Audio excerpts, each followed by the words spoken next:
Today we have Natalie Merchant on, you know, the lead singer from the 10,000 Maniacs group. Did I ever tell you that my girls went through a 10,000 Maniacs phase? In fact, they're still one of their favorite groups. But as little kids, they loved them, Joanna and JJ. And JJ coerced one of her little girlfriends. They used to get on the phone, you know, and play games on the phone, tricks on their little friends, to finding out where they wanted to talk to Natalie Merchant. So they found out that she, at the time, lived in Jamestown, New York. So they got on the phone one day, and they called information, and they called everybody they could in Jamestown, New York, until they found one little old lady who said, yes, I know Natalie Merchant. Really? Yeah, absolutely. Did she give out her number? And so, no, she didn't, but she promised that she would go talk to Natalie Merchant about them, which she did, and somehow they finagled a couple of backstage passes for one of the appearances of 10,000 Maniacs, and they met with, I don't think Natalie would remember now, but this was about 4 or 5 years ago. And I'll always remember that, because what a telephone bill I got. I bet. Calling everybody that they knew in Jamestown, New York. Thank goodness she didn't live in Cuba. Bones just thinking about the weather. Natalie Merchant from 10,000 Maniacs singing Like the Weather from their second album, which went platinum, of course. She never dreamed that she'd be making a living by making music. She and the rest of her band have a new album now called Our Time in Eden, which already has gone gold. And here she is, the lead singer from 10,000 Maniacs, Natalie Merchant. Hello, Natalie. Eugene Spilton, nice to meet you. Thanks for coming. This is Kathie Lee. Welcome. Have a seat right here. Listen to the album this morning. It's terrific. Thank you. Very intelligent. Got your own sound, don't you? Did you hear the story I told about my daughter searching you out? Do you remember that story? I think that little old woman was my my aunt that she ended up speaking with. No kidding. And the aunt came to you and told you? I think she called my father. Right. And shortly after that, her number was unpublished. Your daughter. How do you like that? That's and then the life of a rock star, though. Yeah, that's right, sure. And then they somehow got backstage at one of your performances and met you again. It was a big thrill, and they still, even though now they're in college, they still consider that one of their biggest thrills. Do they like the new record? Do you know? You know, I don't think they. I'm going to play it for them when they get back. I will. I definitely will. I've got 2 of them there that are big fans of yours, and we have your poster, the 10,000 Maniacs poster in the rooms, you know, and all of that. That's quite a name when I first saw it, 10,000 Maniacs. But you got it from an old horror movie, right? Which was 2,000 Maniacs. Exciting. You just added 8,000 more Maniacs, and all of a sudden... But how many are actually in the real band? 5. 5.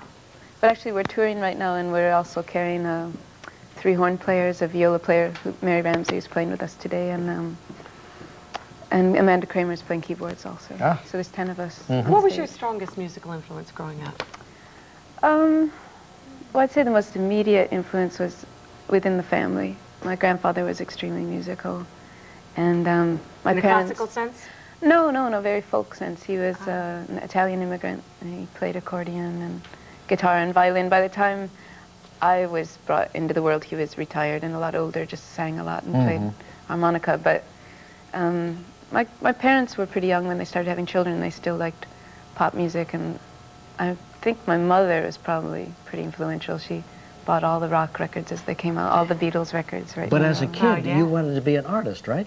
I mean, your hero as a 7-year-old was Leonardo da Vinci. That's right. Which You don't meet too ain't many bad. 7-year-olds who love Leonardo. You don't meet many 7-year-olds who even know who Leonardo is. That's very good. But then, how did you drift into music? Because of your family and the influence and the music that was being played in your home? Just being a normal kid in America, just listening to the radio and singing along and joining choirs. And You formed a little group with your friends, didn't you? Or some kind of band? When I was 16, I met the people who were in 10,000 Maniacs. I went to college advanced placement when I was 16, and the rest of the people in the band were much older, like 6, 7 years older than I am.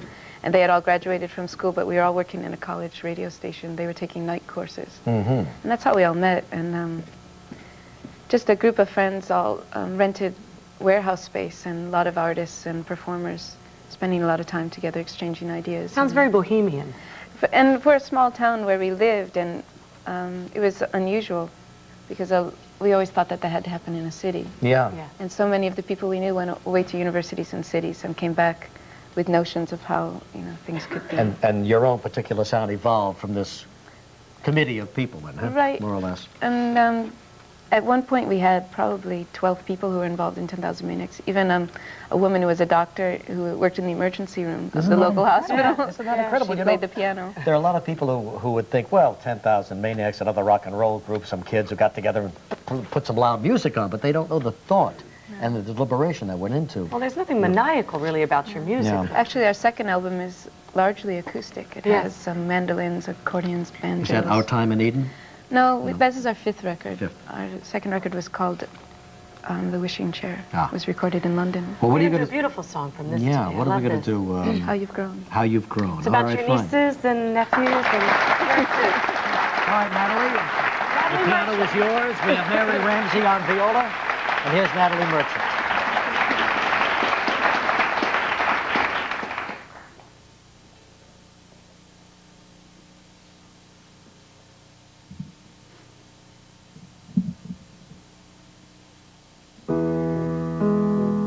My, how you've grown.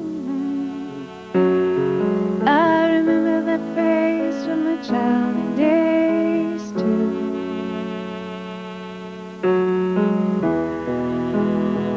Just wait and see.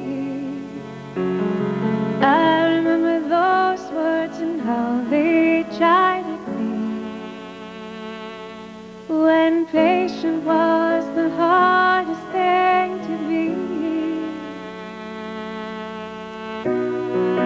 Because we can make up for the time that we've lost. I must let these memories revive.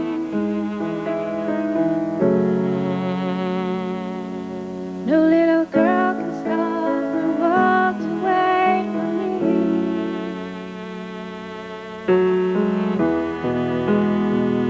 I should have known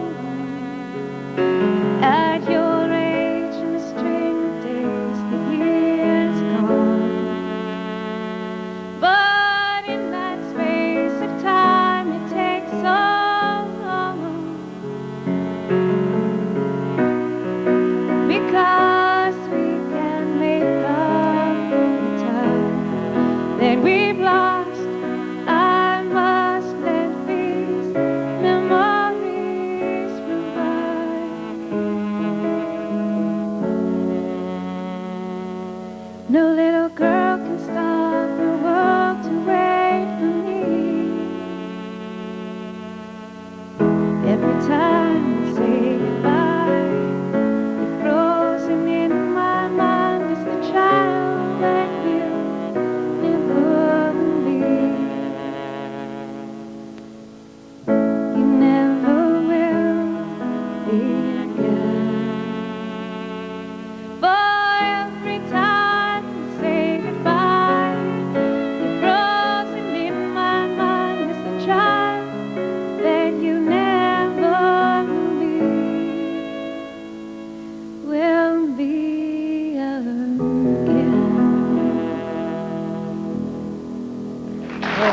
Very pretty. Mary, thank you very much. Natalie, thank you. It was just lovely. Nice to have you here. We'll be right back with Richard Dean Anderson in just a moment.